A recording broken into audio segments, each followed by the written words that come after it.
Lah di antara orang yang sangat orientasi ridho Allah, orientasi akhirat, tidak mikir dunia. Kalau semua dikorbankan pun tidak apa-apa demi ridho Allah, demi keselamatan akhirat. Siapa? Nabi Ibrahim. Kita suruh mencontoh. Sebutlah di dalam Alkitab tentang Nabi Ibrahim. Sesungguhnya beliau itu orang yang sangat benar, juga seorang Nabi, sangat benar di dalam pengakuan keimanannya. Kalau ngaku iman tuh ya totalitas. Buktinya semua siap dikorbankan. Kalau kita kan masih mikir-mikir, kamu iman sama Allah, iman. Kalau harta kamu diminta untuk wakaf untuk Allah semua, mikir-mikir. Gitu ya. Jangan-jangan itu harta, gitu ya. Wong mau berangkat pengajian di rumah ada cucu, ya enggak jadi berangkat, gitu ya. Itu lama enggak ketemu cucu, masa ditinggal itu. Jadi itu namanya bukan siddiqon. Nabi Ibrahim itu dikatakan siddiq karena sangat benar di dalam pengakuan iman. Mereka itu orang apapun, bahkan anak disembelih. Terus anak istri ditinggalkan di dekat Ka'bah, tanah haram, demi apa? Cintanya kepada Allah, disebut siddiqon nabiyyah. Kemudian yaitu ketika beliau berdakwah, beliau berkata kepada ayahnya namanya Azar. Ayahnya itu tukang membuat patung, juga sekaligus menyembah patung. Maka beliau nasihati ayahnya, wahai ayahku, beliau kira, wahai ayah, mengapa engkau sembah sesuatu yang tidak bisa mendengar, tidak bisa melihat, tidak bisa mencukupi engkau sedikit pun? Kenapa sesuatu begitu engkau sembah? Nah, beliau ketika dakwah pertama apa? Bukan nyalah-nyalahkan, bukan ngelarang-larang, tapi 5, mengapa? Tanya dulu. Barangkali ayahnya punya hujah, barangkali ayahnya punya dalil, ya gitu. Makanya kita itu kalau mau membenarkan orang yang menurut pikiran kita itu tidak benar, jangan langsung ditanya dulu, kenapa anda kok begitu, kenapa, apa anda sebaiknya begini menurut saya, gitu ya. Kenapa? Lo kenapa dulu, 5 baru ya. Nah, nanti orang kan menyampaikan, ketahuan dari situ dia itu punya hujah apa enggak. Kalau punya hujahnya kuat apa enggak, kita padukan dengan hujah yang kita miliki. Jadi 5 dulu, jangan langsung disalahkan. Nanti kalau kita suka nyalahkan orang, nanti takut kalau kejelik, kamu itu salah begini-begini, tahu-tahu dia punya dalilnya lebih kuat daripada kita, jadi kan jadi malu ya. Daripada malu ya gitu, apa 5 gitu ya. Makanya ibu-ibu dulu ya, kalau di masjid ada ibu-ibu ya, rukuknya ndak niat begini, kan rukuk itu begini, berapa? Membentuk 90 derajat, rukuknya begini, jangan dimarahi, kamu rukuk ndak niat, gitu ya. Itu kata Nabi itu pencuri sholat, gitu ya. Padahal apa? Padahal boyoknya sakit ya. Tanya dulu, kenapa ibu rukuknya kok begitu? Jangan gampang nyalah-nyalahkan orang. Dicontohkan oleh siapa? Nabi Ibrahim, gitu ya. Gitu. Mengapa engkau menyembah sesuatu yang tidak bisa mendengar, tidak bisa melihatnya? Gitu. Jangankan Nabi Ibrahim, Allah saja ketika melihat iblis tidak taat, Allah tidak langsung salahkan. Allah mengatakan apa? Ya iblisu 5 la takun ma'as sajidin, kenapa engkau tidak berada bersama lu? Allah saja tanya gitu. Jadi tanya dulu. Terus ketika bapaknya mengatakan, jawabannya ayahnya itu cuma mengikuti pendahulu saya, berarti bapaknya tidak punya hujah.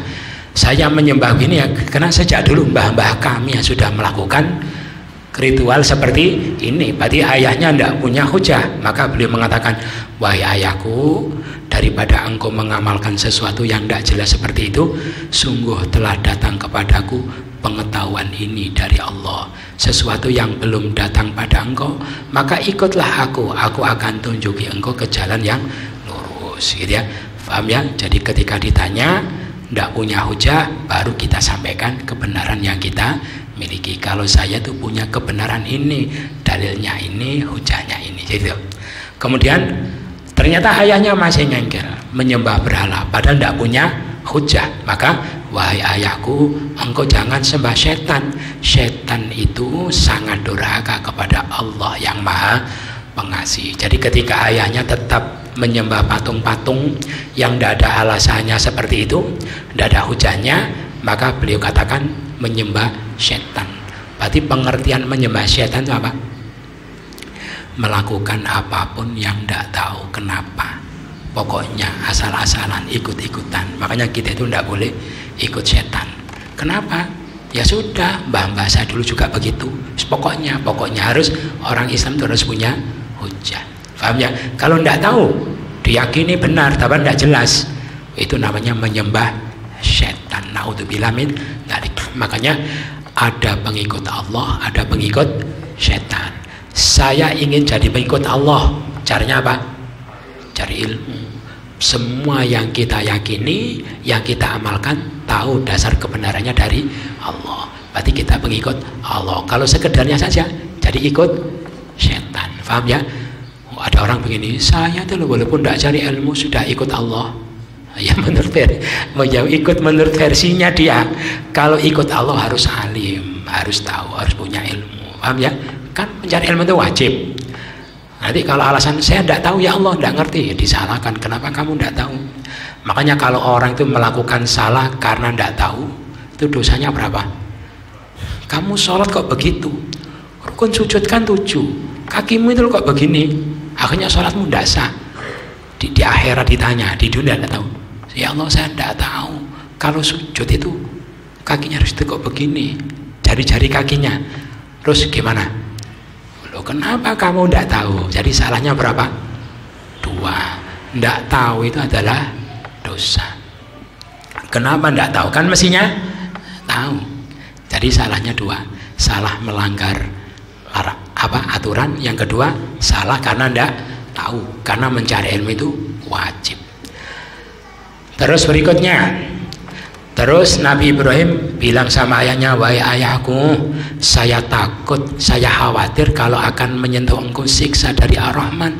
Nanti engkau menjadi temannya setan, engkau menjadi sama-sama di neraka bersama setan, engkau menjadi pelindungnya setan. Kalau dijadikan pelindung, soalnya setan itu nanti kalau ada orang-orang masuk neraka untuk dipanci, dia apa namanya? Menjadi panci-panciannya setan. Saya takut ya gitu. Beliau dakwah ke orang tuanya didasari apa? Kasih, cinta kepada bapaknya, takut kalau ayahnya meninggal masuk neraka bersama-sama setan. Makanya dakwah itu didasari apa? Kasih sayang. Kenapa kok menasihati? Kenapa kok ngajak-ngajak? Kenapa kok melarang-larang? Karena kasih, takut kalau orang itu mati masuk neraka, gitu ya. Itulah yang dilakukan para rasul, para nabi. Terus begitu didakwai begitu, langsung ayahnya marah-marah. Ayahnya bilang, hei Ibrahim, apa kamu benci terhadap Tuhan-Tuhanku? Ya, berhentilah kamu dengan ucapanmu seperti itu. Hei Ibrahim, kalau kamu tidak berhenti dari ucapanmu itu, saya akan merajam kamu dan tinggalkanlah aku dalam waktu yang lama. Gitu ya, saya tidak butuh anak seperti kamu, anak durhaka, sok keminter ya, nasihati orang tua. Ya, wong amal begini loh sudah saya lakukan sejak dulu. Anak durhaka kamu ya, minggat diusir, marah-marah. Loh kenapa kok marah-marah? Wong beliau sekadar mengajarkan kebaikan dan kebenarannya jelas. Kenapa? Makanya gini, tanda orang itu punya hujah itu tidak gampang marah, karena pakai akal, pakai ilmu. Tanda orang yang fanatik melakukan amalia cuma didasari fanatisme, biasanya gampang terpancing emosi. Paham ya? Jadi kalau bapak-bapak punya amalia apa, ada orang menyampaikan dalil yang kita tidak cocok dengan, kok kita emosi, ya marah-marah, wajahnya merah, berarti kita selama itu mengikuti itu secara fanatik. Paham ya? Ya kalau orang menyampaikan dalil, kalau kita punya dalil ya sebutkan dalil kita, nanti adu argumentasi mana dalil yang lebih. Nggak usah emosi. Jadi agama itu tidak pakai emosi, pakai apa? Akal dan hati. Wong cari, sama-sama cari kebenaran. Tanda orang yang fanatik tidak punya hujah apa? Kalau ditunjuki kepada kebenaran, orang itu akan terpancing emosi, marah-marah, sampai Nabi Ibrahim diusir. Akhirnya beliau ketika diusir gimana? Salamun alaika wahai ayahku, semoga engkau senantiasa mendapatkan keselamatan dari Allah. wahai ayahku, saya akan mohonkan ampun untuk engkau kepada Tuhanku. Tuhanku itu sangat baik kepadaku. Maksudnya kemarin saya minta apa-apa diberi oleh Tuhanku, mudah-mudahan semua dosa-dosa engkau diampuni oleh Allah. Ini ya, ini bukti apa? Wong diusir-usir, dimarahi, dianggap anak durhaka, tidak sakit hati, tidak jengkel, tambah mendoakan selamat, tambah memohonkan ampun. Kenapa? Karena melandasi dakwahnya dengan cinta. Paham ya? Jadi kalau orang dakwah karena cinta, tidak akan gampang terpancing emosi. Dia tambah kasihan ya, kasihan orang tuanya tidak menerima kebenaran. Tapi kalau dia tidak punya kasih sayang, ya sudah marah-marah. Kamu dia dakwah kok tambah marah-marah. Oh, mudah-mudahan celaka lo, keluar doa jelek gitu ya. Atau bosenis, tidak dakwah sama kamu, tidak pada enis, biar saja kamu masuk neraka. Itu orang kelas kita barangkali ya. Kalau dakwah itu gampang emosi ya. Gampang emosi, gampang jengkel, gampang tersinggung. Itu bukti dakwahnya tidak didasari cinta. Terus berikutnya, terus Nabi Ibrahim setelah beliau diusir, apa beliau lakukan? Karena diusir dia pergi. Saya akan tinggalkan kalian, saya akan tinggalkan apa yang kalian sembah selain Allah. Saya akan berdoa pada Tuhanku di sana, menyeru. Mudah-mudahan aku tidak celak, tidak kecewa, berdoa kepada dia, akan berdoa terus. Mudah-mudahan engkau dikasih ampunan, mudah-mudahan aku tidak kecewa. Pergi kemana? Ke Palestina ya, itu Darul Hijrah, Darul Anbiya, buminya para nabi. Semua nabi-nabi ketika pergi dari kaumnya itu pergi ke Palestina. Maka tatkala Nabi Ibrahim sudah meninggalkan mereka dan meninggalkan apa yang mereka sembah selain Allah, kan beliau dari si padang karang, terpisah dari keluarganya, dari ayahnya, dari ibunya, dari saudara-saudaranya. Tetapi ketika di sana Allah ganti, kami berikan kepadanya Nabi Ishak, Nabi Yakub, dan kami jadikan keduanya seorang nabi. Berarti apa? Orang yang meninggalkan sesuatu karena Allah, Allah akan ganti. Meninggalkan keluarga karena Allah, Allah kasih putra ya. Putranya bukan putra sembarangan, putra seorang nabi. Tadi cucu, bukan cucu sembarangan, cucu seorang. Wah, itu paham ya. Maka kita jangan berat-berat meninggalkan sesuatu karena Allah, pasti akan Allah ganti. Seperti Nabi Ibrahim.